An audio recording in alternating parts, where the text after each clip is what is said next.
그럼 오늘 하나님의 말씀 함께 보도록 하겠습니다. 오늘 함께 보실 하나님의 말씀은 고린도전서 1장 18절에서 31절까지의 말씀입니다. 십자가의 도, 하나님의 능력이라는 제목으로 하나님의 말씀을 증거하겠습니다.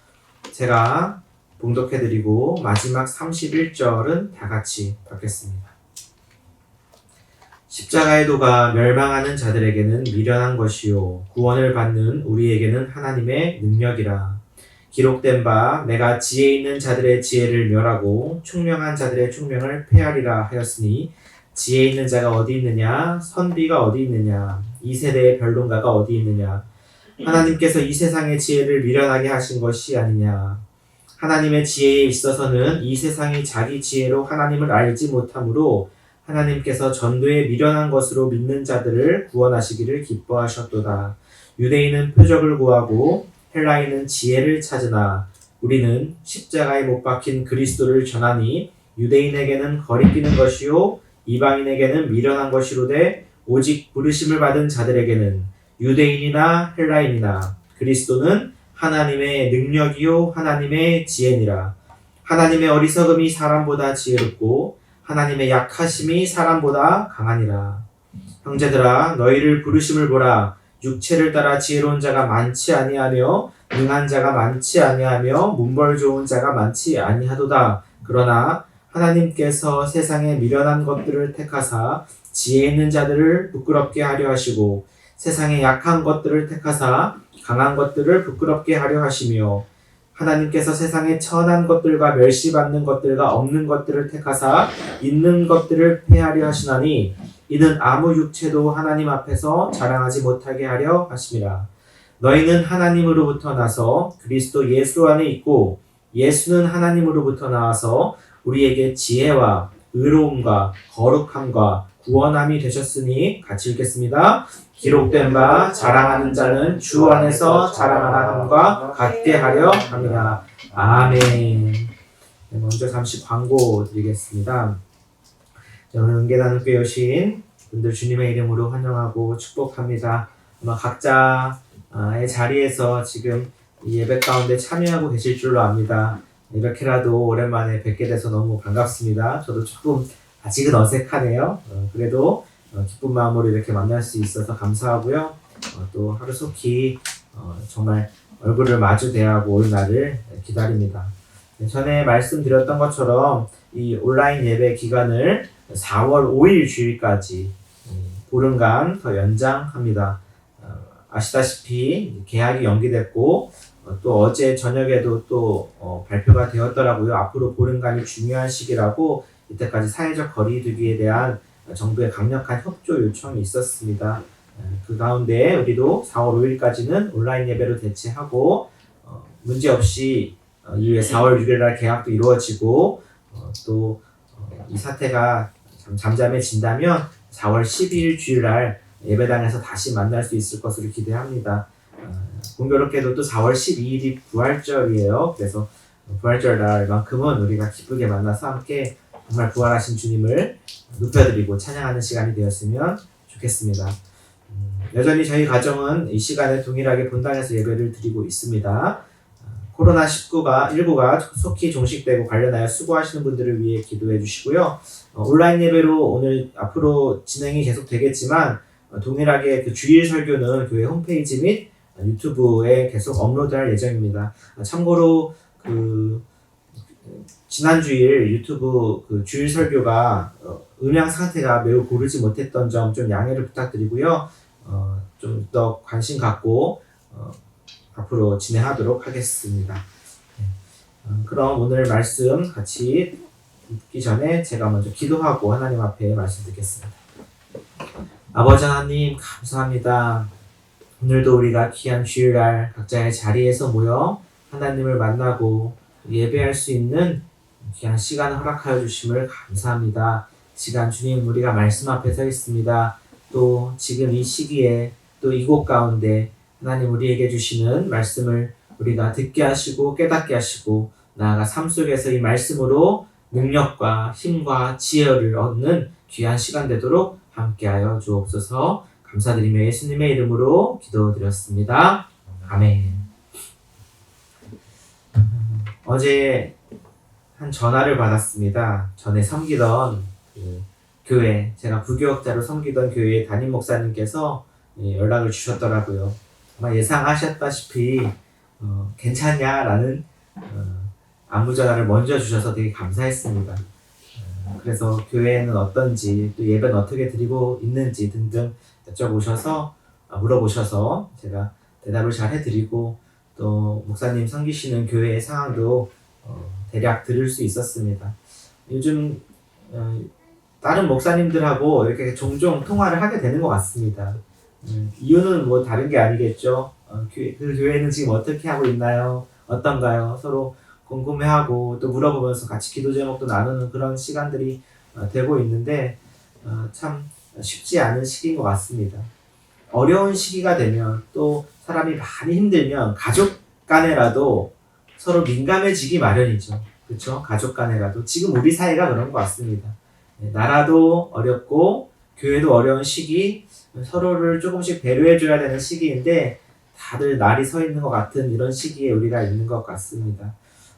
목사님이 섬기시는 그 교회는 굉장히 오래된 교회였고 주일 예배를 드린다고 하시더라고요. 제가 드리고 싶은 말씀은 뭐냐면 주일 예배 드리는 이야기를 들으면서도 저는 사실 한편으로는 또 반가운 마음도 들었던 것이 사실입니다. 목사님도 고민이 정말 많이 되신다고 하는데 쉽지 않다고 하시더라고요. 왜냐하면 그 교회는 꽤 오래된 교회인데 60년이 넘는 전통을 자랑한다라기보다 전통을 갖고 있는 교회인데 그동안 단 한 번도 주일 예배를 멈춘 적이 없다라는 것이죠. 물론 다른 그런 교회들이 많을 겁니다. 우리나라에 그런 교회들이 참 많을 텐데 그 가운데 아무리 생각해도 주일 예배를 드리지 않는다라기보다는 모이지 않는 것에 대해서 정말 쉽지가 않다라는 것이죠. 그렇다고 그 목사님이 전혀 우리가 생각하는 오늘날 사회에서 그런 낙인 찍는 소위 꼰대식의 목사님이 아닌 것 제가 너무 잘 알고 있습니다. 굉장히 깨어있으신 분이고 앞서 나가시는 분임에도 불구하고 쉽지 않은 문제죠. 저는 목회자로서 그 마음을 너무 공감했습니다. 여러분도 아마 제가 거의 한 달이 다 된 것 같은데 한 달 전쯤에 이 코로나 사태가 막 시작하던 그 시점 주일 예배 때 드렸던 설교 말씀을 기억하실지 모르겠습니다. 그때만 하더라도 제가 이 상황이 어떤 것인지 계속 궁금하다, 저도 기도하고 있다라고 하면서 오히려 이럴 때일수록 우리가 더 하나님 앞에 기도하고 어떤 의미에서는 또 모여서 함께 예배 드려야 되지 않겠느냐, 이런 얘기를 한 적이 있어요. 그렇죠? 그 생각에는 여전히 변함은 없습니다. 제가 갑자기 그때는 그랬는데 지금은 상황이 바뀌어서 이렇게 한다, 이렇게 왔다 갔다 한다라고 보시는 분이 있을지도 모르겠습니다. 구차하게 제가 변명하려는 건 아니고요. 그 마음은 동일하게 있는 것이로되 어떤 생각이나 어떤 방식에 있어서 변화를 준 것뿐이라고 좀 이해해 주시면 좋겠어요. 무슨 말이냐면 오늘날 이제 교회 안에서조차도 분열의 문제가 생기죠. 우리 고린도전서에 분열의 문제가 있는데 이런 것입니다. 예배를 드리는 사람들은 예배를 드리지 않는 사람들에 대해서 비판하는 경우를 좀 봐요. 어떻게 예배를 안 드릴 수 있냐. 여러 가지 근거를 대죠. 또 반대로 예배를 다른 형태로 모이는 또 그리스도인들이 굳이 모여서 예배를 드린다고 하는 사람들을 향해서 굉장한 또한 비난을 합니다.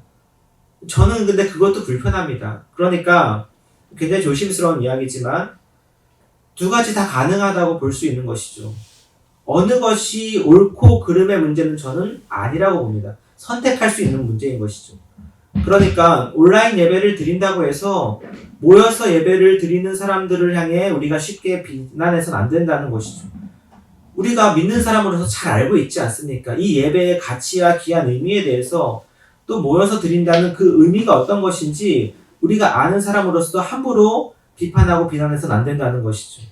그러나 동시에 모여서 예배드리는 사람도 온라인 예배가 무슨 예배냐며 비난하거나 그것을 쉽게 포기했다고 얘기해서는 안 된다는 것입니다.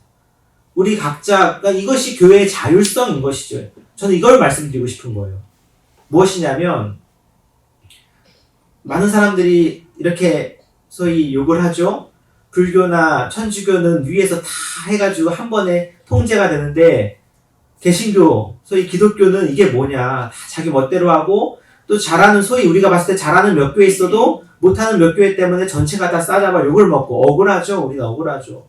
근데 여기서 우리가 봐야 될 게 뭐냐면 이 개신교에 갖고 있는 이 자율성이라는 측면이에요. 근데 이게 하나님이 우리에게 주신 자유의지와 매우 일맥상통한다는 사실입니다. 그걸 존중해 주는 거예요. 그러니까 그것이 굉장히 중요한 가치이고 거기에 따라서 온라인 예배를 드릴 수도 있고 철저한 방역 규칙을 따르면서 여전히 주일날 모여서 예배 드릴 수 있는 거예요. 다 가능한 것입니다. 예배를 드리냐 안 드리냐에 그냥 단순한 원리를 갖고 비판하거나 판단해버려서는 안 된다는 문제인 것이죠. 여전히 우리는 함께 모여 예배 드리기를 누구보다 바라고 간절히 기다리죠. 사실 저도 매우 지금 힘든 시기입니다. 저 목사로서의 정체성을 굉장히 어떻게 보면은 힘든 상황이 아니겠습니까?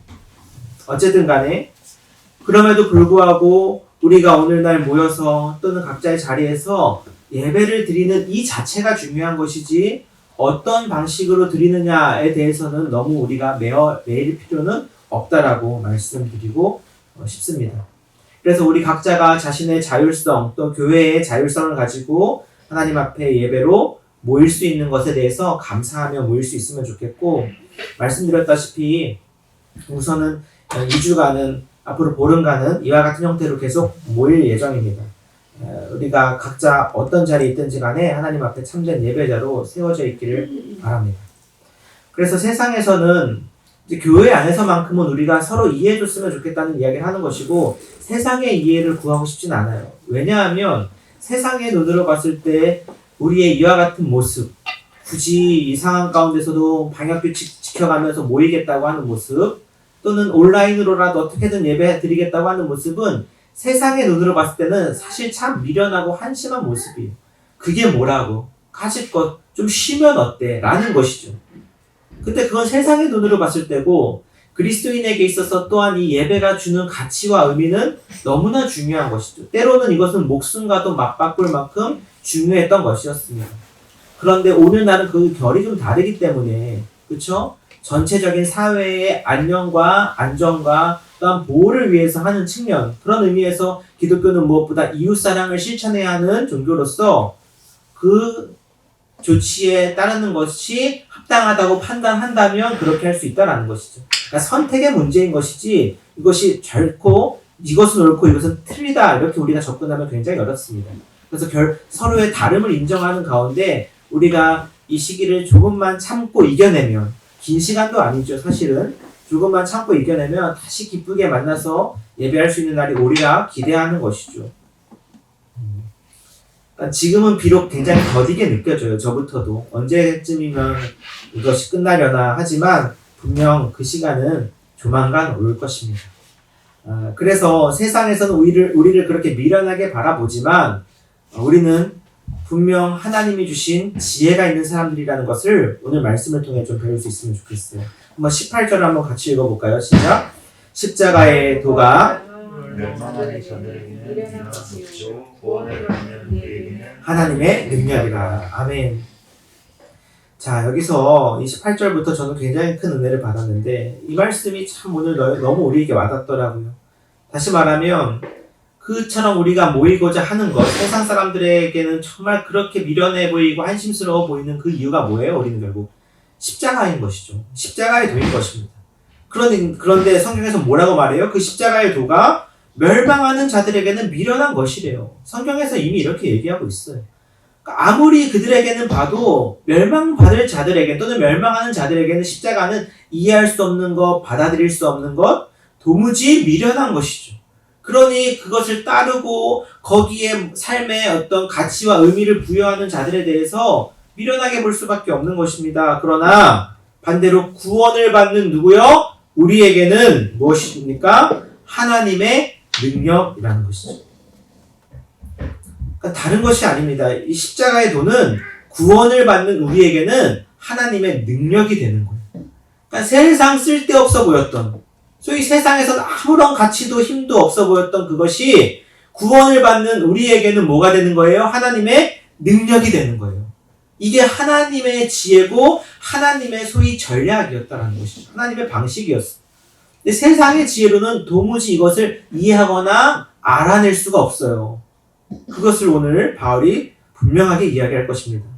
그래서 19절 20절에 이렇게 말하죠. 기록된 바 내가 지혜 있는 자들의 지혜를 멸하고 총명한 자들의 총명을 폐하리라 하였으니 이사야서 29장 말씀입니다. 지혜 있는 자가 어디 있느냐? 선비가 어디 있느냐? 이 시대의 변론가가 어디 있느냐? 하나님께서 이 세상의 지혜를 미련하게 하신 것이 아니냐. 아멘. 지금 바울이 있는 곳은 그리스죠. 그리고 아테네를 거쳐서 고린도까지 왔습니다.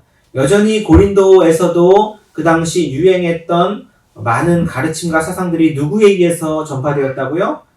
철학자들, 또 학자들, 그 다음에 변론가들. 여기서는 선비라고 되어 있는데 학자라고 표현하는 게 좀 더 와닿으실 것 같아요. 지혜 있다고 하는 자들, 웅변가들. 이런 사람들이 어떻게 했어요? 각자의 자신의 가르침과 지혜를 사람들에게 전파하고 그것을 가지고 생계를 유지했던, 또 세상 사람들은 그런 사람들 중에 뭔가 좀 새로운 것이 없나? 자극적인 것이 없나? 뭔가 좀 정말 나를 확 사로잡을 만한 그런 놀라운 지혜의 그런 가르침은 없을까? 찾아다니며 듣고자 했던 사람들이 많았던 도시라는 것 제가 이미 말씀드린 바가 있죠. 근데 그런 사람들이 많지만 결국 뭐예요? 그런 사람들이 자기 지혜로 하나님을 알 수 없게 하셨다라는 거예요. 아무리 뛰어난 천재 철학자가 나온다 하더라도 자기 스스로 하나님을 알고 그분에 대해서 파악할 수는 없다라고 하는 것입니다. 그래서 하나님께서 어떻게 하셨다고요? 20절 하반절에 하나님께서 이 세상의 지혜를 미련하게 하신 것이 아니냐. 세상에서 봤을 때는 와 정말 뛰어난 지혜다, 철학이다, 사상이다, 생각이다 라고 아무리 높이고 추앙한다 하더라도 하나님 앞에서는 미련한 생각이 되는 것이죠. 왜냐하면 하나님께서 이 세상의 지혜를 미련하게 하셨기 때문입니다. 그러니까 결국 고만고만한 거예요. 소위 도토리 키재기라고 하죠. 자기들끼리는 그것이 뛰어나고 엄청난 것처럼 보일지라도 하나님 앞에서는 한심하고 미련한 것이 될 뿐인 것이죠. 그리고 하나님께서 그렇게 만들기도 하신 것입니다. 그럼 하나님의 방법은 뭐예요? 21절 같이 읽어볼까요? 시작. 하나님의 지혜에 있어서는 이 세상이 자기 지혜로 하나님을 알지 못하므로 하나님께서 전도에 미련한 것으로 믿는 자들을 구원하시기를 기뻐하셨도다. 아멘. 이게 하나님께서 하신 방식이고 하나님의 지혜였다라는 것입니다. 뭐냐? 하나님의 지혜에 있어서는, 즉 하나님을 아는 지혜에 있어서는, 하나님을 아는 데 있어서는 이 세상이 자기 지혜로 하나님을 알지 못해요. 그러니까 우리가 철학에서도 신존재 증명이라는 몇 가지 방식이 있어요. 뭐 존재론적 증명, 우주론적 증명, 뭐 목적론적 증명 이런 것들이 있습니다. 그것들도 완벽한 증명의 방식은 아니지만 그런 증명에 동의한다 하더라도 인간이 최대한 다가갈 수 있는 신의 존재는 어디까지인가 라고 했을 때 신의 존재 유무파악 정도라고 볼 수 있을 것 같아요. 즉 신이 있다 없다 정도. 그리고 나서 그럼 그 신은 어떠한 분이신가 라고 했을 때는 알 수 없다라는 게 세상의 지혜예요.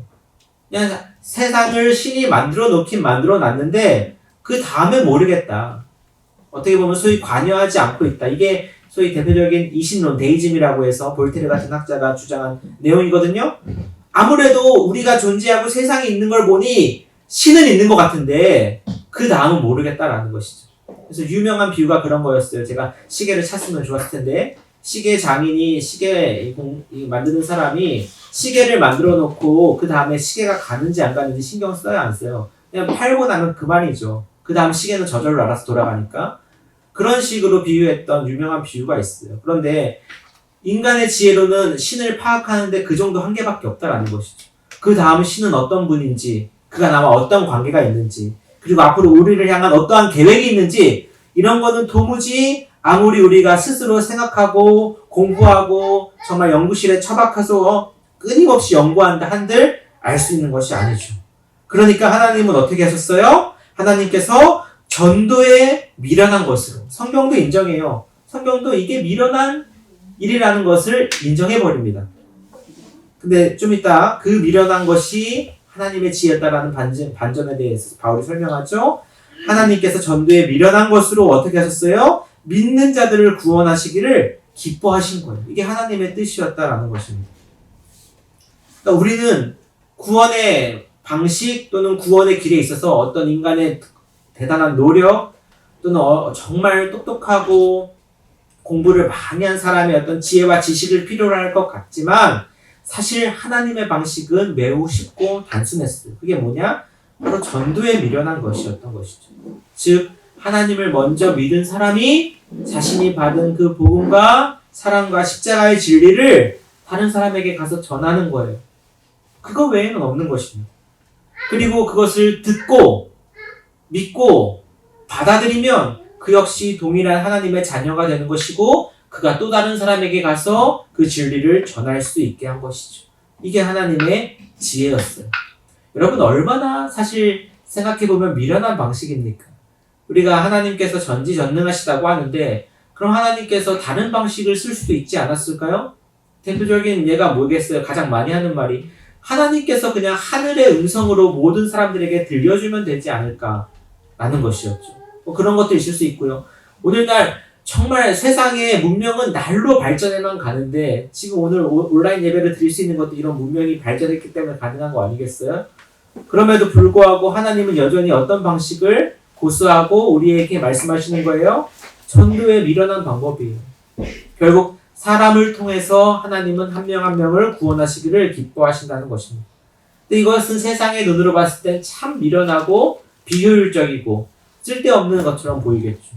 하지만 하나님은 이 방식을 통해 오늘날까지 하나님의 택하신 자들을 구원해 오고 계셨고 구원하며 계시고 또한 앞으로도 그렇게 하실 것입니다. 그런 가운데 저와 여러분이 바라는 건 뭐예요? 그 하나님의 계획 가운데 하나님의 지혜 가운데 참여할 수만 있다면 그것만큼 우리의 삶에 있어서 영광스럽고 기쁜 일이 어디 있겠어요? 그것만큼 우리 인간에게 있어서 여러분 영광스럽고 정말 내 삶을 가치 있게 빛나게 만들어주는 일이 더 이상 뭐가 있겠습니까? 물론 우리가 각자의 생업에 충실해야겠지만 궁극적으로는 결국 이러한 모든 것들도 다 무엇인 거예요? 하나님께서 나를 훌륭한 도구로 쓰시기 위한 하나의 과정인 것이죠. 그러한 가운데 나 역시 이 미련한 전도의 과정에 한 사람으로 쓰일 수 있다면 여러분 그것 이상으로 우리에게 삶의 가치와 의미를 주는 것은 없다고 저는 확신합니다. 그러한 가운데 오늘날 우리는 모여있는 것이고 세상은 결코 이해할 수 없는 것이지만 우리는 이 가치를 따르고 또한 순종하는 자들인 것이죠. 그래서 바울은 다시 이렇게 이야기합니다. 22절인데요. 유대인은 표적을 구하고 헬라인은 지혜를 찾습니다. 라고 이야기를 하죠. 무슨 이야기냐면 이거 세상의 흐름이었어요. 그 당시 큰 두 부류, 유대인과 헬라인이 이 시대에 이 상황 가운데 있었던 큰 두 부류라고 한다면 유대인들은 먼저 어떤 것을 했냐면 표적을 구했어요.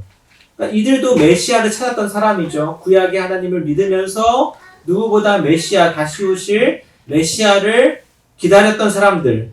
근데 그들이 메시아가 올 때 가장 기대했던 게 뭐냐면 표적 기적이었습니다. 기적과 표적을 통해 메시아인 걸 드러내기를 간절히 바랬던 거죠. 실제 메시아이신 예수님은 많은 표적을 보여주셨어요. 그럼에도 불구하고 유대인들은 그 표적 가운데 마음이 강팍해져서 안 보기도 했고 또 때로는 예수님한테 와서 노골적으로 표적을 요구하죠. 예수님이 거부하신 적도 있어요.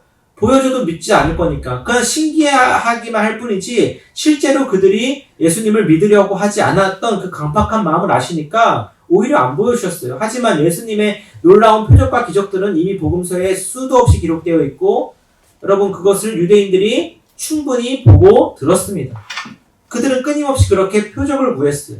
심지어 예수님이 죽는 그 순간까지도 표적을 구했죠. 어떤 표적을 구했나요?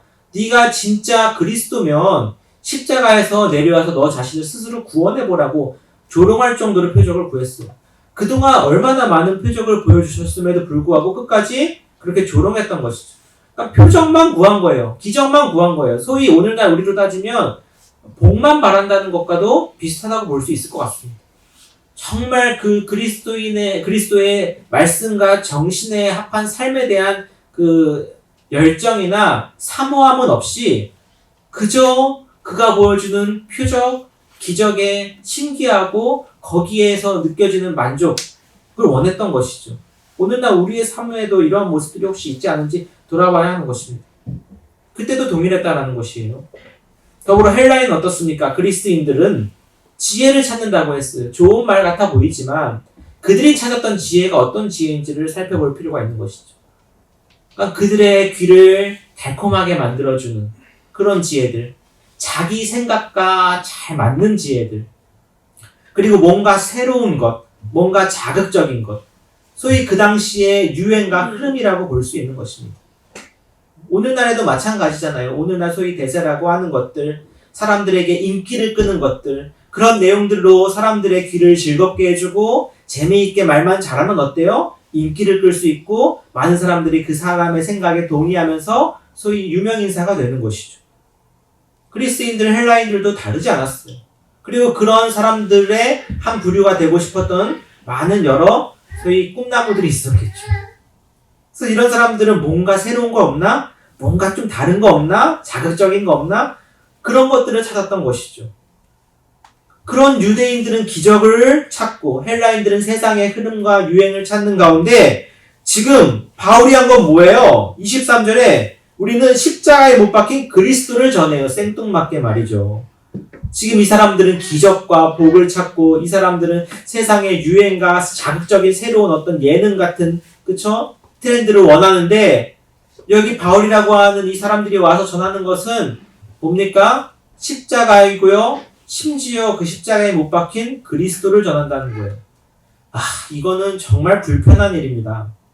여기서도 나오죠. 뭐라고 합니까? 유대인에게는 거리끼는 것이요 이방인에게는 미련한 것이라는 것이죠.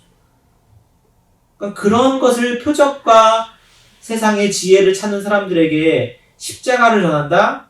이것만큼 어리석고 미련한 일이 어디 있을까요? 십자가라는 말만 들어도 소위 우리식의 정서를 표현하면 그냥 칵 하고 퇴해서 재수없다고 돌아갈 사람들이에요. 그만큼 십자가라는 것은 그 사람들에게 불편하고 그 다음에 역겨운 것이었어요. 근데 심지어 그 십자가만을 전했던 것이 아니라 십자가에 못 박힌 그리스도를 전하는 것이죠. 이 이야기에 누가 귀를 기울이겠습니까? 뭔가 좀 좋은 거 있나 하고 왔더니 재수없게 십자가 얘기하고 있나 하고는 돌아갔던 사람들이 한둘이 아니었을 것입니다. 그런데 이런 십자가에 못 박힌 그리스도가 24절 어떻게 되나요? 같이 읽어보겠습니다. 시작. 오직 부르심을 받은 자들에게는 유대인이나 헬라인이나 그리스도는 하나님의 능력이요 하나님의 지혜니라. 아멘. 아멘. 할렐루야. 그런데도 그 가운데서 이 십자가의 도를 받아들이고 믿고 따르는 자들이 있었다는 것이죠. 즉 부르심을 받은 자들이었습니다. 이 사람들에게는 그가 헬라인이건 유대인이건 누구건 상관없어요. 그들에게는 이 그리스도가 뭐가 돼요? 하나님의 능력이요 하나님의 지혜가 되는 거예요. 이게 하나님의 지혜인 것이죠. 그러니까 참 전도라는 게 미련해 보이지만 그 가장 미련해 보이는 그 방식이 하나님의 지혜라는 거예요. 왜 그런가 하면 하나님의 25절에 어리석음이 사람보다 지혜롭고 하나님의 약하심이 사람보다 강하기 때문에 그래요. 아멘. 그러니까 하나님이요 아무리 우리가 생각할 때 약해질 수 없을 만큼 약해진다 하더라도요 사람보다는 강합니다. 하나님이 어떻게 저렇게 어리석으실까 할 정도로 어리석어지셔도 사람보다는 지혜로우세요. 우리가 그러니까 그 하나님을 믿고 의지할 수 있는 것이죠. 근데 사람 주제에 그 하나님을 우리가 판단하고 이겨보려 한다면 얼마나 그것이야말로 어리석은 일이 되겠습니까? 그러니까 여러분, 저와 여러분, 우리 자신은 어리석고 연약한 존재인 거 스스로 아시죠? 그럼에도 불구하고 우리가 의지하는 하나님은 지혜롭고 강하신 분이에요. 그래서 우리가 그 하나님만 의지하면 우리는 지혜롭고 강한 자가 되는 거예요. 할렐루야. 얼마나 감사해요. 그렇게 살 수 있는 거예요. 이게 하나님의 지혜고 하나님이 우리를 부르신 하나님의 목적이요 이유인 것입니다. 그래서 우리가 오늘날에도 하나님을 의지하는 가운데 나는 비록 어리석고 연약한 존재지만 하나님의 자녀로서 지혜롭고 강하게 살아갈 수 있어요. 지금 시기 가운데서도 마찬가지입니다. 동일하게 힘들죠. 그럼에도 불구하고 우리가 하나님을 이 시간 온전하게 의지한다면 우리는 훨씬 더 지혜롭게 이 시기를 견뎌낼 수 있어요. 더욱 강하게 이겨낼 수 있습니다. 그러니까 모든 사람들이 이 사태 때문에 라고 말할 때 우리는 반대로 이 사태 가운데서도 감사함을 찾을 수 있는 사람들인 것이죠. 왜냐하면 하나님의 지혜가 있기 때문에. 그래서 바라기는 우리가 이 십자가의 도를 더욱더 의지하기를 원합니다. 무엇보다 이 하나님이 주신 능력이요 지혜인 십자가를 의지하기를 바랍니다. 무엇보다 그 십자가에서 하나님의 아들이신 예수 그리스도는 우리를 대신해서 돌아가셨어요. 그분에게 능력이 없었던 게 아니에요. 그들이 원했던 표적대로 그 자리에서 내려와 그 사람들 앞에 기적을 보여줄 수도 있었습니다. 하지만 그는 우리를 사랑하셨기에 어디까지? 언제까지? 죽기까지 사랑하셨기에 끝까지 참고 인내하시면서 그 사명의 잔을 마시셨던 것입니다. 그리고 그는 3일 만에 부활하셔서 오늘날 우리의 왕이 되어주셨어요. 더 이상 우리가 무엇을 바라고 기대하겠습니까? 그러니 우리가 오늘날에도 여전히 특히나 더 힘들고 어려울 때일수록 의지하고 믿어야 하는 것은 십자가밖에 없다는 것. 십자가를 회복해야 됩니다. 오늘날 교회가 많은 사회적인 비판과 지탄을 받고 앞으로 더 어려워질 것이라는 예상이 충분히 있지만 저는 확신하건대 이것만 기억하면 된다고 생각합니다. 십자가입니다. 우리가 어떤 은혜로 오늘날 하나님의 자녀가 되었고 나아가 앞으로 어떻게 살아가야 될지 보여주는 단 한 가지가 있다면 바울도 마찬가지. 그건 오로지 십자가였어요. 그 십자가를 우리가 잊지 않고 그 십자가의 길을 가기를 결단한다면 여러분 걱정하지 마십시오. 불안해하지 마십시오. 이것보다 훨씬 더 어렵고 힘들고 혼란스러운 상황이 온다 하더라도 우리는 그 십자가의 길만 바라보고 가면 됩니다. 그게 우리에게 주어진 하나님을 믿는 자의 삶에 대한 특권이에요. 그래서 기쁘게 걸어가는 거야, 찬송하면서. 26절에도 보십시오. 형제들아 너희를 부르심을 보라. 육체를 따라 지혜로운 자가 많지 아니하며 능한 자가 많지 아니하며 문벌 좋은 자가 많지 아니하도다. 이 고린도 교회에 있었던 그 구성원들의 대부분은 소위 우리가 알고 있는 사회적으로 영향력이 있고 재력이 풍부한 그런 사람들이 아니었던 것 같습니다. 물론 그런 사람들도 있었지만 대체로 그 교회 구성원들은 이처럼 조금 약한 사람들이죠. 교회도 마찬가지인 것 같습니다. 오늘날에는 교회가 굉장히 하나의 좀 기득권처럼 비춰져서 특히 대형교회 중심으로 세상에 이렇게 힘 깨나 쓴다는 사람들, 돈 있는 사람들, 권력 있는 사람들이 모이긴 하지만 사실 교회는 처음 생겨날 때부터 또 교회가 처음 생겨나기 시작한 곳에서는 이 처음부터 막 이렇게 능력 있고 소위 세상적으로 뛰어난 권력과 재력을 가진 사람들보다 연약한 사람들이 좀 모이기 시작하는 특징이 있는 것 같아요. 교회가 그런 특징이 있죠. 예수님도 제자들을 모으고 사람들이 모일 때 부족하고 또 배고픈 사람들부터 모이기 시작했지 세상에 권력 있고 돈 있는 사람부터 모이지 않았거든요. 마찬가지겠죠. 그런 것처럼 고린도 교회도 이처럼 지혜로운 자가 많지 아니하고 문벌 좋은 자가 많지 아니하지만 바울이 진짜 하고 싶은 말은 뭐예요? 너네 다 부족하다. 너네 왜 이렇게 다들 이렇게 연약하냐 이 얘기를 하고 싶은 게 아니라 27절에 이런 것이죠. 하나님께서는 오히려 이처럼 세상에 미련한 것들, 부족한 것들을 택해서 지혜 있는 자들을 부끄럽게 하려 하시고 세상에 약한 것들을 택해서 강한 것들을 부끄럽게 하려 하시고 28절에 하나님께서는 세상에 천한 것들과 멸시받는 것들과 없는 것들을 택하사 있는 것들을 폐하려 하시려는 하나님의 놀라운 계획인 것이죠. 그러니까 우리가 단순히 오늘날 교회도 마찬가지입니다. 대체로 우리처럼 작은 교회에 오시는 분들이 그렇다고 완전히 부족한다라기보다는 세상에서 막 떵떵거리고 사는 그런 분들은 아니잖아요. 그럼에도 불구하고 오늘날 우리에게 주신 이 사명들은 뭐냐? 비록 세상 가운데서는 우리가 힘들게 살고 부족한 것들이 있지만 우리를 부르신 목적은 뭐예요? 그런 부족한 자들을 통해 하나님이 어떻게 일하시는지를 보여주길 원하신다는 거예요. 그러니까 하나님은 쉽게 말해서 약한 자를 좀 좋아하세요. 잘나고 능력 있는 사람보다 좀 약하고 부족한 사람을 좋아하시는 특성이 있어요. 왜 그러세요? 하나님이 그 사람을 통해 하실 일이 많거든요. 잘나고 능력 있는 사람 택해서 쓰면요. 그 사람 꼭 나중에 가서 그런 말 합니다. 내가 말이야 라고 말하죠. 하지만 부족하고 연약한 사람을 통해 역사하시면 그 사람 어떻게 말할까요? 그 사람이 그 마음만 변치 않는다면 하나님께서요 라고 말한다는 것이죠. 하나님이 그걸 기뻐하세요. 하나님 그걸 즐겨하신다니까요. 그리고 우리도 그와 같은 하나님의 섭리 가운데 있는 것을 즐거워해요. 내가 한 것이 아니라 하나님이 하셨다는 것이 즐거운 거예요. 내가 했다라는 것을 즐거워하면 하나님은 그 사람을 쓰기 원하시지 않겠죠. 하나님께서 일부러 그런 없고 부족한 자들을 택하신 거예요. 그러므로 29절에 이렇게 하길 원하십니다. 29절 시작. 이는 아무 육체도 하나님 앞에서 자랑하지 못하게 하려 하십니다. 그런 육체적인 것, 세상적인 것 갖고 교회 안에서 자랑하고 뻐기지 말라라는 거예요. 참 그거만큼 어리석고 한심한 일이 없어요. 오늘날 교회에서도 마찬가지인 것 같습니다. 왜 교회 안에서 돈이 많은 걸로 공부를 많이 한 걸로 세상에서 내가 이런 위치에 있는 걸로 왜 그걸 가지고 사람들을 서로 평가하고 그쵸? 그걸 가지고 자랑하고 그 앞에서 괜히 주눅 드는지 너무너무 답답한 일이에요. 교회 공동체에서만큼은 그런 세상의 원리가 많이 무너져야 되는 것이죠. 그것을 우리가 완전히 무시할 수는 없을 것입니다. 왜냐하면 교회도 여전히 세상 가운데 있기 때문에. 하지만 그렇다고 그것을 교회 안에서 너무 드러내놓고 그걸 가지고 사람을 줄을 세워버리는 오늘과도 같은 그런 모습은 없어져야 될 굉장히 안 좋은 모습이라고 할 수 있겠습니다. 그래서 하나님께서는 특별히 그 부름받은 공동체 안에서 육체를 가지고 세상의 기준을 가지고 자랑하는 것을 너무 싫어하세요. 우리가 이걸 기억했으면 좋겠습니다.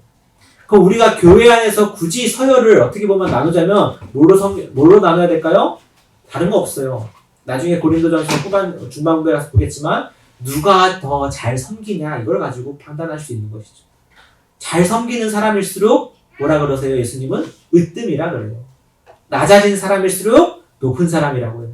그러니까 이 기준과 세상의 기준이 어떻게 맞겠냐고요. 그러니 우리 역시 오늘 이 말씀 앞에 다시 새롭게 자신을 점검할 수 있기를 바랍니다. 30절 시작. 너희는 하나님으로부터 나서 그리스도 예수 안에 있고 예수는 하나님으로부터 나와서 우리에게 지혜와 의로움과 거룩함과 구원함이 되셨으니. 아멘. 31절까지 같이 읽겠습니다. 시작. 기록된 바 자랑하는 자는 주 안에서 자랑하라 함과 같게 하려 함이라. 아멘. 이 고린도 교회가 앞에 1장에서 우리가 봤다시피 바울이 칭찬으로 시작할 때 하는 말이 뭐예요? 너네 은사가 참 많다. 지혜도 참 많다. 칭찬으로 시작했어요. 사실 뒤에 하고 싶은 말은 이렇게 많은데 근데 그 칭찬이 결코 빈말이 아니었던 것은 실제 그들 안에 지혜와 은사와 선물이 풍성했던 건 사실이에요. 그러니까 처음 예수 믿기 시작한 사람들에게 하나님이 주시는 특별한 선물들이 사실 많아요.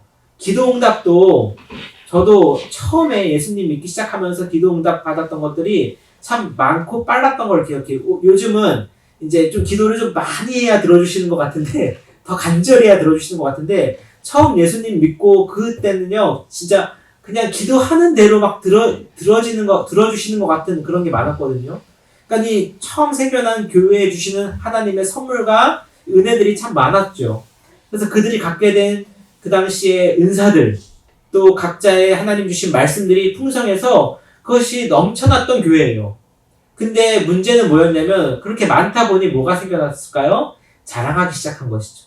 봐봐, 나 이렇게 방언 잘한다? 라고 하는 것도 있을 수 있었겠고, 나는 봐봐, 이처럼 사람도 막 고쳐. 등도 있을 수 있었겠고, 또 뿐만 아니라 하나님이 주신 그 새로운 어떤 지혜와 지식에 관한 어떤 새로운 것들, 신비로운 것들에 대해서 사람들한테 내가 어제 꿈에 하나님을 만났는데 이런 것들도 알려주시더라 라고 하면서 자랑하는 사람들도 있을 수 있었겠죠. 그러니까 그런 것들 갖고 자랑하기 시작한 교회 안에서 바울은 뭘 얘기하고 싶은 겁니까? 그런 것들 다 좋은데 결국 자랑하려고 하는 사람들은 어떻게 자랑하라는 거예요? 주 안에서 자랑하라는 거예요. 그러니까 오늘날 교회에서 얼마나 자랑하는 사람이 많을지 몰라요. 교회 안에도 참 소위 우리 교회는 아닌데 큰 교회일수록 잘난 사람 너무 많죠. 너무 많죠. 큰 교회일수록 참 그래서 사람들이 권력자들도 다 모이고 그곳에서 모여서 서로 하나의 어떤 그 커뮤니티를 형성하지 않습니까? 근데 그 사람들이 자랑하는 내용을 보면 주님을 자랑하거나 주 안에서 자랑하는 내용이 아니에요. 내가 얼마나 훌륭한 사람인가를 자랑해요. 저는 그래서 간증하는 것이나 이렇게 간증 집회도 굉장히 조심스러운 편인데 그 간증하는 내용들 잘 살펴보면 결국 자기 자랑으로 끝나는 사람들도 꽤 있더라고요. 물론 그 중에서 정말 진실하게 하나님을 높이고자 간증하시는 분도 계시지만 대체로 뭐 연예인이라든가 유명인들 보면 결국 자기 무용담처럼 끝나는 간증들 보면 참 불편해요. 결국 주님은 어디 계신 걸까? 저는 바라기는 정말 좋은 간증을 듣고 싶다 하신다면 내가 그 간증이 되시면 좋겠어요. 누군가의 간증도 참 귀하고 가치 있지만 결국 나 같은 사람도 하나님이 선택하셔서 부르셨고 오늘 이 자리까지 인도하신 거야말로 최고의 간증이 아니고 무엇이겠습니까? 그러니까 우리가 기억해야 될 것, 자랑하는 자는 주 안에서 자랑하라 라는 이 말씀인 것이죠. 뭔가 나에게 있어서 특별하고 또 인정받을 만한 좋은 것이 생겼다면 결국 그것도 하나님이 주신 것이요 그 목적 역시 주님을 향한 것이어야 된다는 것이죠. 그래서 주 안에서 자랑해야 되는 거예요.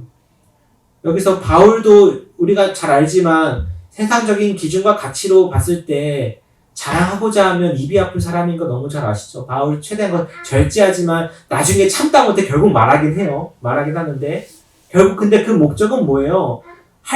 자랑하려면 주 안에서 이렇게 자랑하라라는 것이죠. 나도 비록 이와 같은 좋은 조건들을 갖췄지만 그걸 가지고 너희들한테 다가가는 것이 아니고 다음 주일에 볼 말씀입니다. 2장 1절에서 5절처럼 이런 모든 조건들 가지고 내가 너희한테 다가서는 게 아니라 결국 뭐만 갖고 나간다는 거예요? 내 말과 전도함이 오직 성령의 지혜에 있기를 원하고 내가 전하는 것은 오직 십자가의 지혜에 있기를 원한다라고 이야기하는 것입니다. 그러니까 교회에서만큼은 우리가 세상의 기준과 가치를 뛰어넘는 바로 이 십자가의 기준을 가지고 서로를 바라보고 받아들일 수 있어야겠죠. 사랑하는 우리 은혜나눔교회 성도 여러분, 각자의 자리에서 힘든 시기들을 보내고 있으신 줄로 압니다. 하지만 오늘 우리가 이 말씀을 통해서 다시 한번 우리에게는 다름 아닌 이 십자가의 도가 주어져 있고 그것이 우리에게 하나님을 높일 수 있는 하나님께서 주신 정말 큰 선물임을 기억하면서 기쁘게 나아갈 수 있으면 좋겠습니다. 세상이 아무리 교회를 향해서 비난하고 어리석고 무식하다고 욕을 한다 하더라도 우리는 그 십자가만을 바라보며 우리에게 주어진 길을 묵묵히 나아갈 수 있기를 주님의 이름으로 축복합니다. 기도하겠습니다. 아버지 하나님, 오늘 우리가 각자의 자리에서 모여 하나님의 말씀을 또한 들었습니다. 고린도라고 하는 그 혼란스럽고 바빴던 도시 한가운데서 오직 바울은 십자가의 도를 전하기를 원했습니다. 그러나 그들에게 있어서 그것은 참 불편한 것이고 어리석은 것이고 미련한 것으로 보였지만 그들 중에서 그 십자가 복음을 믿는 자들에게는 그것이 하나님의 능력이요 하나님의 지혜가 되는 것을 봅니다. 오늘날에도 동일한 하나님의 은혜와 방식으로 우리를 구원하셨고 또한 또 다른 자들을 구원하시기를 원하는 우리 하나님의 마음을 헤아리면서 우리 역시 우리 주위에 있는 자들에게 전도에 미련한 것으로 나아갈 수 있는 자들이 되게 하여 주옵소서. 그래야 해서 그 십자가가 우리 삶에 나아가는 밝은 이정표요 유일한 나침반이 되기를 간절히 바라옵고 원하옵나이다. 자, 드린 예물 가운데 기쁘게 받아주시고 또 앞으로 보름간이 중요한 시기라고 하는데 이 시기 가운데서 하나님 우리 성도분들 각 삶을 지켜주시고 그래야 해서 보름간 정말 많은 상황이 호전되어서 돌아오는 부활주일인 4월 12일에는 우리가 기쁘게 만날 수 있도록 함께하여 주옵소서. 감사드리었고 예수님의 이름으로 기도드렸습니다. 아멘.